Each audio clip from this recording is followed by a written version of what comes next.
Hi everyone, welcome to EdYouToo. Let's talk about sources.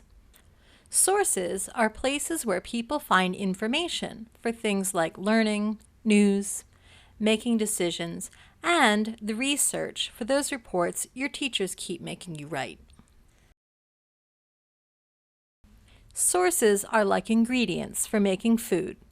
Good ingredients can make good food, but bad ingredients can't make good food.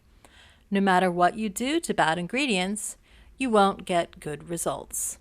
So, good sources can help us to learn well, understand the world around us, make informed decisions, and even write those A reports. There are two categories of sources, primary and secondary.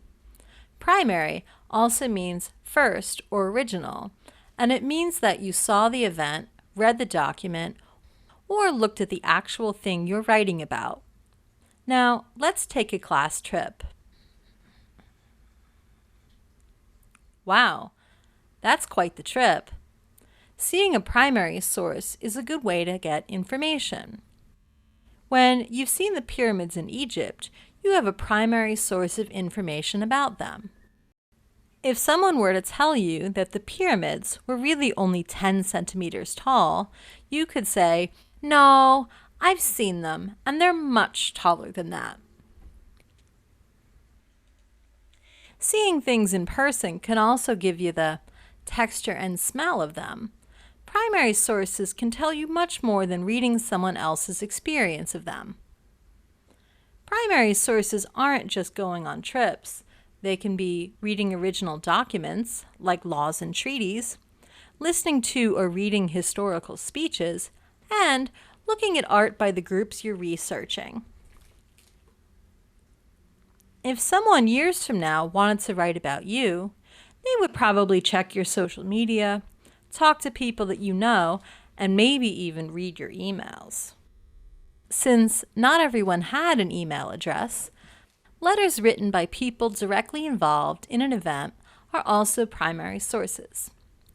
Letters can tell you a lot about the past. They prove historical events, but also tell us about the feelings and perspectives of the people during that time. Here is a made-up letter to demonstrate the kinds of things that historical letters teach us. Cairo, October 20th, 1798. Dear Commander Ibrahim, I regret to inform you that we have lost the Battle of the Pyramids. While Napoleon, who is of average height I might add, had an army only slightly larger than ours, he has proven himself quite crafty, as you may have heard. He's been nothing but a pest in Cairo, claiming that he's helped the citizens and throwing himself military parades, while insisting we learn French, kill citizens, and even eat really stinky cheeses. We're working on a revolt here, but in case that does not go so well, get everyone you can together to fight him. He's surely going to want to control the Nile River. Down with Napoleon. Yours truly, Murad.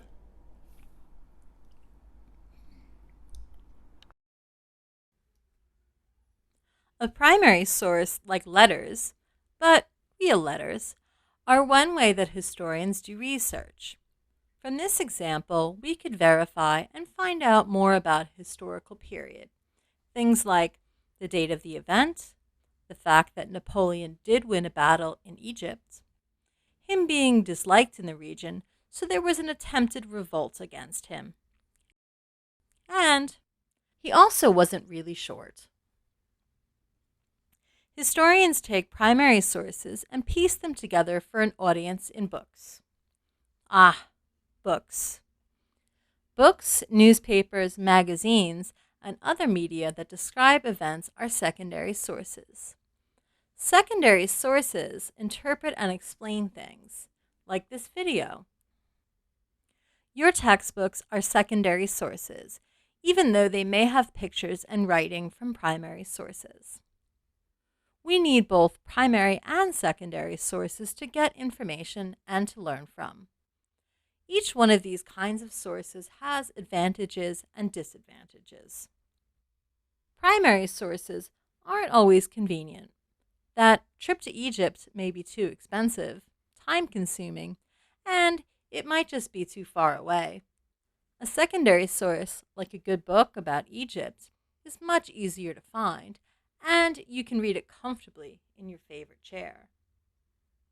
Primary sources may not be in a language you understand, so you'd need a translation, and a good one, to read it. Secondary sources are when people explain something, and people aren't always perfect. Misunderstandings happen, and they can be small ones or quite a problem. Secondary sources can be tricky sometimes, but since the textbooks you learn from are secondary sources, let's look at why most are more reliable than that guy. Academics create most textbooks. Academics are people that specialize in one field, and their job is all about information. They look at many sources and explain them to you for you to learn from. There are two secrets about academics that help make information they teach as accurate as possible. First, they love proving other academics wrong, and they also hate being proven wrong. So, academics try hard to get things right. Sometimes textbooks are wrong, but not very often. And when they are, is often politics getting in the way. When looking at a secondary source, there's a key question to ask yourself to figure out if it's a good source. Who are they to tell me that? Adults won't enjoy hearing this, so say it in your head, but it's a very helpful question. Who are they to tell me that? Secondary sources like newspapers, magazines, and websites can be good or bad sources. Some sources are very careful to give correct information, while others are not careful at all. Everyone makes mistakes, though. The kinds of mistakes sources make, and if they fix their mistakes, is a good way to find out the quality of a source. When a source makes a mistake, they should admit it. Sources that have clarifications when they write something in a way that's easily misunderstood, corrections when they make a small factual error like a name misspelling, or retractions when they get something completely wrong, are better than sources that never admit making mistakes. Retractions are made after pretty serious mistakes, so they should be rare. If a source makes mistakes often or never admits its mistakes, that isn't a good source.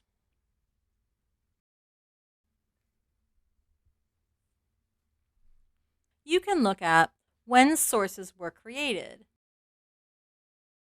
the location they were created in,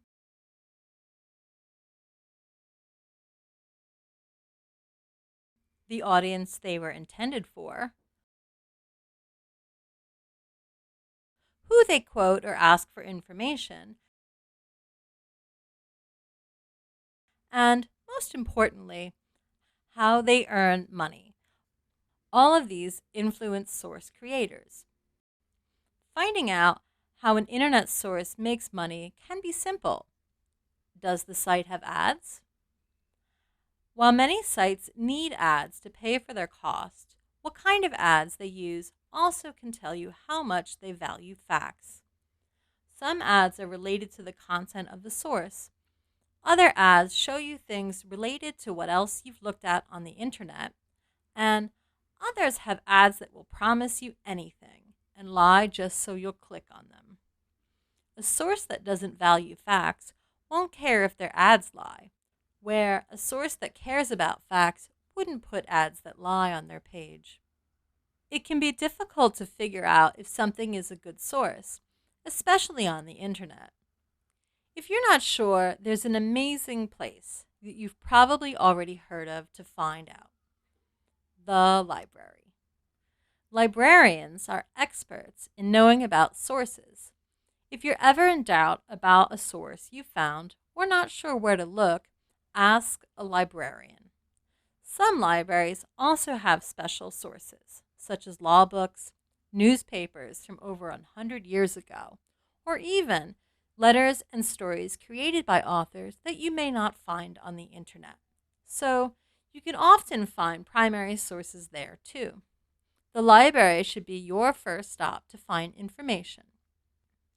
This has only been a small part of looking at sources, and as the amount of information keeps increasing, this subject keeps getting more and more complicated.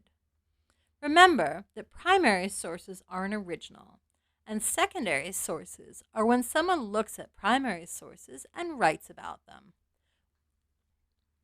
We need both primary and secondary sources to make decisions, understand events, and to learn from.